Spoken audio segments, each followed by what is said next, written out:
இயேசு உங்களை நேசிக்கிறார். இந்த நாள் வேதாகம தியானத்திற்கு உங்களை அன்புடன் அழைக்கிறேன். அன்பினாலே ஒருவருக்கொருவர் ஊழியம் செய்யுங்கள்.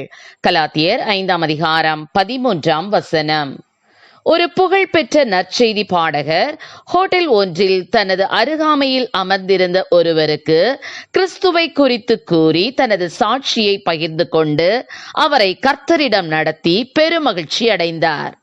அடுத்த வாரத்தில் பிரெட் என்னும் அந்த புதிய விசுவாசியை ஆலயத்திற்கும் அழைத்து வந்தார்.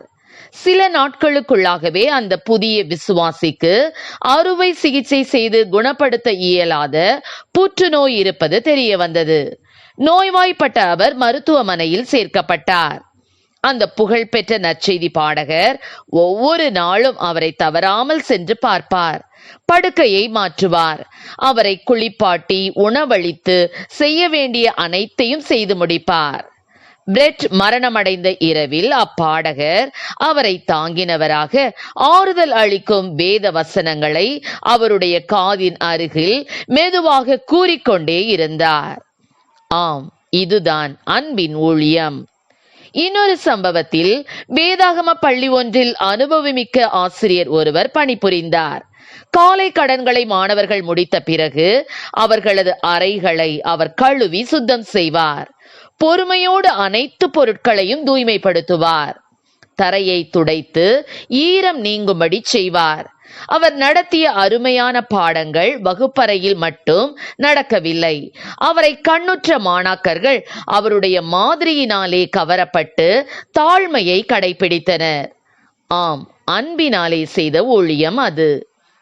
மற்றொரு சம்பவத்தில் நோய்வாய்ப்பட்டு வேதனையோடு இருந்த தன்னுடைய குமாரனுக்கு சிறுநீரகத்தை கொடுப்பதற்காக ஒரு தாய் துருக்கியிலிருந்து அமெரிக்கா சென்றார். அவ்வாறு சிறுநீரகத்தை தருவதால் தான் இறந்துவிடக் கூடும் என்றே அவள் எண்ணினாள். நீங்கள் உங்களுடைய மகனுக்கு உங்களது ஒரு சிறுநீரகத்தை தர விரும்புகிறீர்களா என்று மருத்துவர்கள் வினவின போது அந்த தாய், எனது 2 சிறுநீரகங்களையும் கொடுக்க விரும்புகிறேன் என்று கூறினாள். ஆம், என்ன ஒரு அன்பு! ஆம், எனக்கு அருமையானவர்களே, சுயம் தன்னை பெரியவன் என்று கருதி ஊழியம் கொள்கிறது. அன்போ பிறருக்கு ஊழியம் செய்கிறது. கிறிஸ்துவுக்குள்ளான கிறிஸ்தவ வாழ்வு என்பது தனித்து வாழும் வாழ்வு அல்ல. சிலர் ஒரே குடும்பத்தில் அல்லது ஒரே சபையில் சேர்ந்தே இருந்தாலும் தங்களை தனிமைப்படுத்தி வாழ்வதுண்டு. கண்களுக்கு தெரிகின்ற பிற மக்களோடு நாம் தேவ அன்பை பகிர்ந்து கொண்டு வாழ்வதே மேன்மையான ஒன்றாகும். ஆம் பிரியமானவர்களே, கிறிஸ்தவர்களாகிய நாம் ஒருவருக்கொருவர் பட்சமாய் இருக்க வேண்டும். கனம் பண்ணுகிறதிலே ஒருவருக்கொருவர் முந்திக் கொள்ளுங்கள். ஒருவருக்கொருவர் புத்தி சொல்லுங்கள். அன்பினாலே ஒருவருக்கொருவர் ஊழியம் செய்யுங்கள். ஒருவருக்கொருவர் மெய்யை பேசுங்கள்.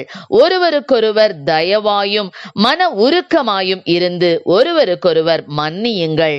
ஒருவரை ஒருவர் தாங்குங்கள், தேற்றுங்கள். ஒருவருக்கொருவர் உதவி செய்யுங்கள். ஏனென்றால் அன்பு இல்லை என்றால் ஒன்றுமே இல்லை. கர்த்தர் நம்மை ஆசீர்வதிப்பாராக. ஆமென். ஜெபம். எங்களை அதிகமாய் நேசித்து நடத்துகிற எங்கள் அன்பின் பரலோக பிதாவே, அப்பா, அந்த நாட்களில் ஆண்டவரே நாங்கள் அப்பா உம்முடைய அன்பை வெளிப்படுத்தக்கூடிய கிருபைகளை கொடுப்பீராக ராஜா. அன்பு சகலத்தையும் தாங்கும், சகலத்தையும் விசுவாசிக்கும், சகலத்தையும் நம்பும், சகலத்தையும் சகிக்கும் என்று சொல்லி நாங்கள் வேதத்திலே வாசிக்கிறோமே ஆண்டவரே. அப்பா ஸ்தோத்திர ஆண்டவரே, எல்லாவற்றை பார்க்கிலும் அன்பே பெரியது என்று சொல்லி நாங்கள் ஆண்டவரே அறிந்திருக்கிறோமே தகப்பனே. அப்பா ஸ்தோத்திர ஆண்டவரே, நாங்கள் காண்கிற சகோதரத்திலே எங்களுடைய அன்பை வெளிப்படுத்தக்கூடிய கிருபைகளை கொடும், ஆசீர்வதியும். இயேசுவின் நாமத்திலே ஜெபிக்கிறோம் நல்ல பிதாவே. ஆமென்.